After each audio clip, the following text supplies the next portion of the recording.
Oi, pessoal, tudo bem com vocês? Aqui é a Isa e hoje a gente vai falar sobre os princípios do SUS e acabar de vez com as suas dúvidas.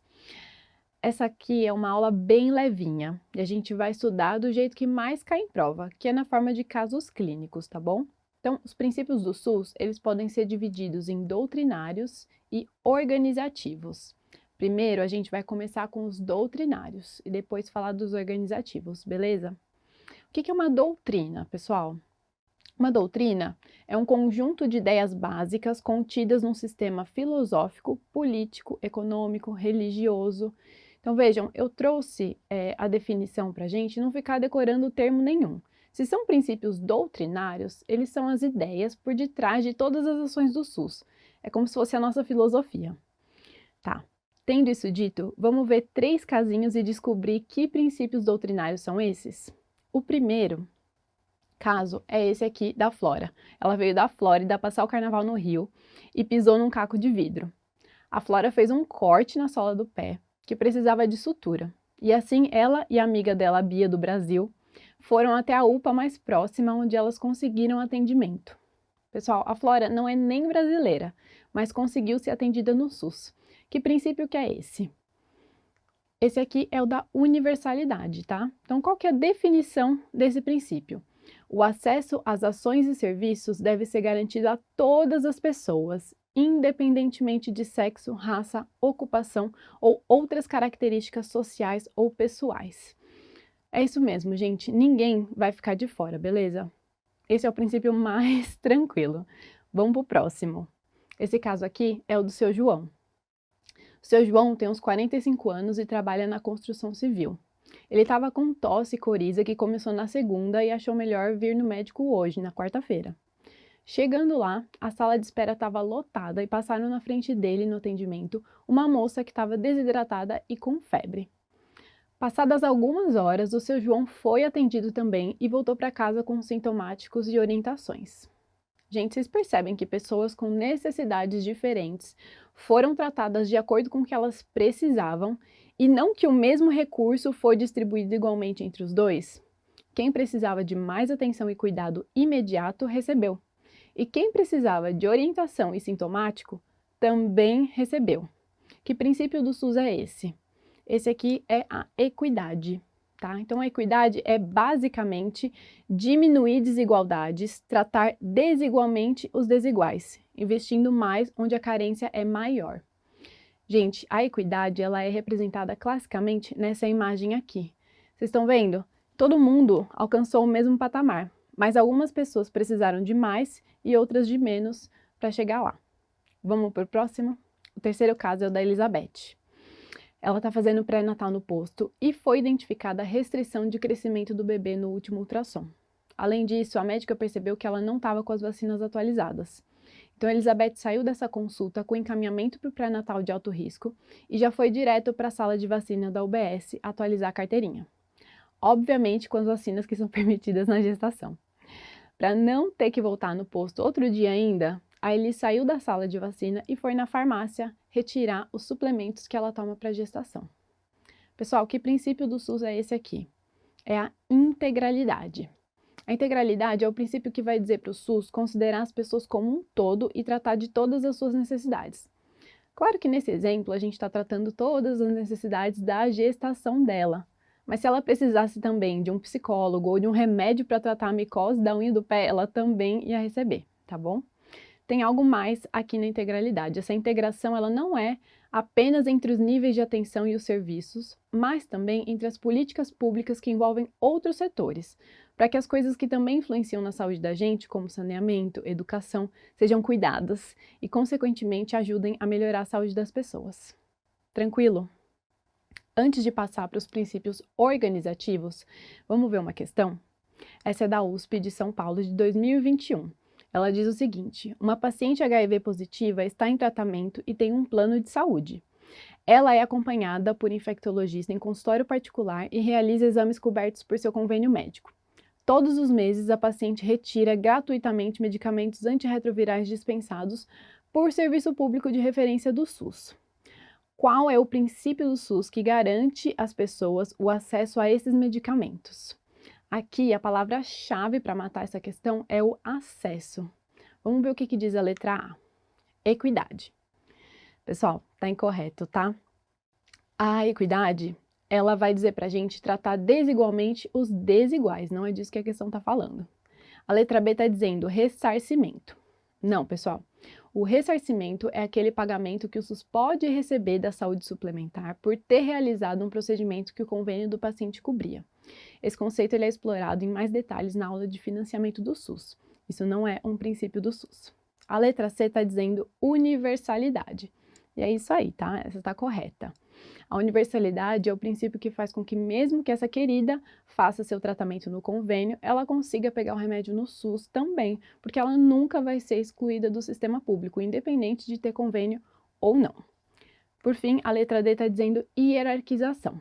Também está incorreto, tá, pessoal? A hierarquização é um princípio organizativo do SUS e não doutrinário, que a gente vai ver agora o que significa, tá? Opa, pausando aqui rapidinho. A aula volta em segundos, mas deixa eu te perguntar uma coisa. Você já parou para pensar por que você aprende mais rápido com a Med Review?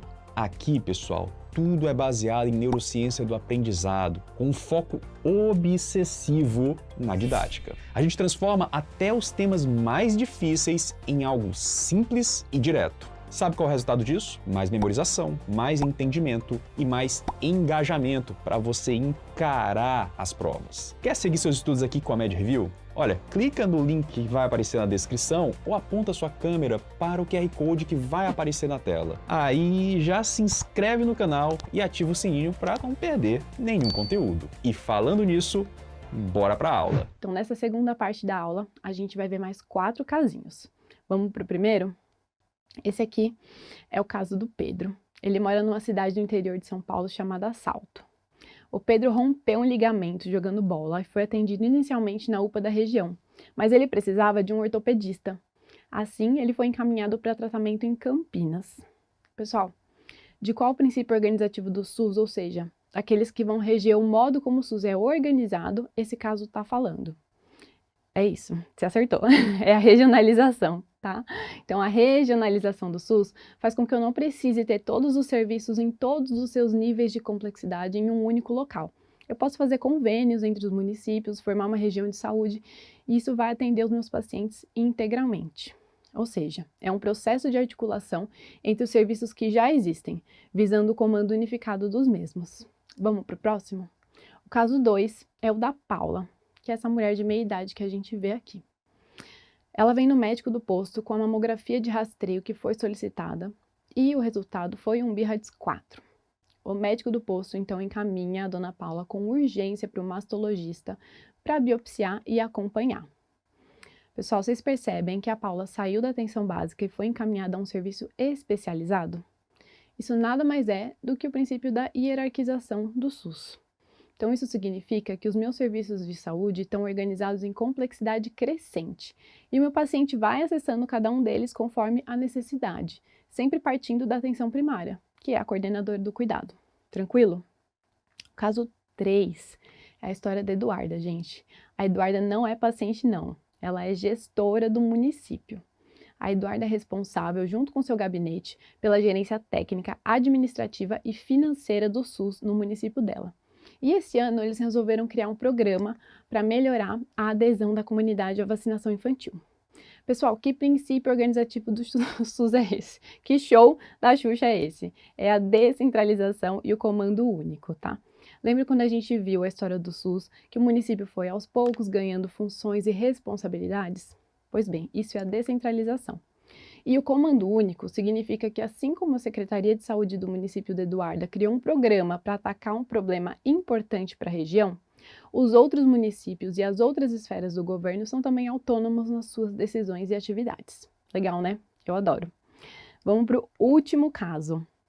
Esse caso aqui é o do Lucas. O Lucas participa de um coletivo negro no bairro dele e tem muito interesse e vontade de contribuir com a região onde ele mora.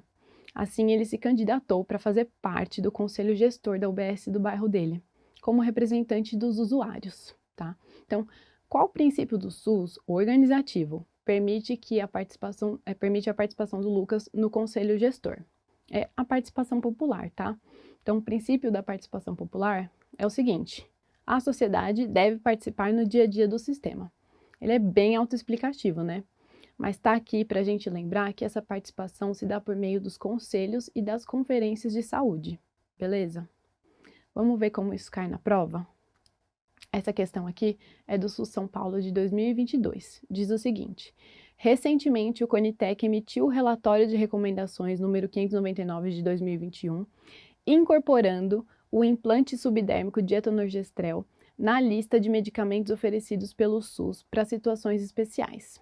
No município de São Paulo, o implante é oferecido desde 2016, quando o município fez a aquisição de 1.000 unidades para indicações especiais. Ofertar esse medicamento antes da emissão do relatório da CONITEC só foi possível pelo princípio da... Pessoal, a CONITEC, ela é a Comissão Nacional de Incorporação de Tecnologias do Sistema Único de Saúde. Ela vai assessorar o Ministério da Saúde na incorporação, exclusão e alteração de tecnologias no SUS, e faz isso por meio de uma análise baseada em evidências que leva em consideração a eficácia, a acurácia, a efetividade, a segurança da tecnologia e também aspectos econômicos e de custo-benefício em relação ao que já está incorporado no SUS. O que essa questão quer saber? Qual que é o princípio do SUS que permite que o município tenha essa autonomia de comprar um medicamento antes da sua incorporação? A letra A está dizendo que a regionalização e a hierarquização da rede de serviços de saúde é que são responsáveis por isso. E está incorreto, tá? Como a gente acabou de ver, a regionalização e a hierarquização não tem a ver com a autonomia do município. A letra B está dizendo descentralização dos serviços para os municípios. Exatamente. Essa é a alternativa correta. Isso porque a descentralização é que permite que o município tenha essa autonomia de incluir uma tecnologia antes mesmo dela ser incorporada ao SUS. A letra C está dizendo igualdade da assistência à saúde, sem preconceitos ou privilégios de qualquer espécie. Está incorreto também, tá, gente? Tudo bem que quando a gente amplia o nosso rol de medicamentos, a gente está melhorando a oferta de serviços para os usuários do SUS e às vezes diminuindo desigualdades. Mas a igualdade não é um princípio do SUS, né? Então, não é isso que vai permitir a autonomia do município. A gente está fugindo da pergunta aqui. A letra D está dizendo integralidade de assistência. Bom, pessoal, mais uma vez o ponto-chave na questão é entender a pergunta, que fala especificamente da oferta do medicamento antes da emissão do relatório da CONITEC. Vejam, a integralidade é um princípio favorecido quando a gente inclui o medicamento, mas não é ele que permite que isso aconteça. E a gente já vai ver outros jeitos como a integralidade pode ser cobrada na prova. E por fim, a letra E está dizendo universalidade de acesso aos serviços de saúde. Tá errado também, tá? Como a gente viu, a universalidade é o princípio que fala sobre o acesso de todos ao sistema de saúde, sem preconceitos ou privilégios, quase como fala a letra C, tá bom? Antes de terminar, vamos fazer uma questão bônus. Eu trouxe ela porque é bastante polêmica e vai ser bom para a gente discutir alguns conceitos. Essa questão é do SUS São Paulo de 2020 e ela diz o seguinte: gasto com saúde por decisão judicial no Espírito Santo equivale à construção de um novo hospital.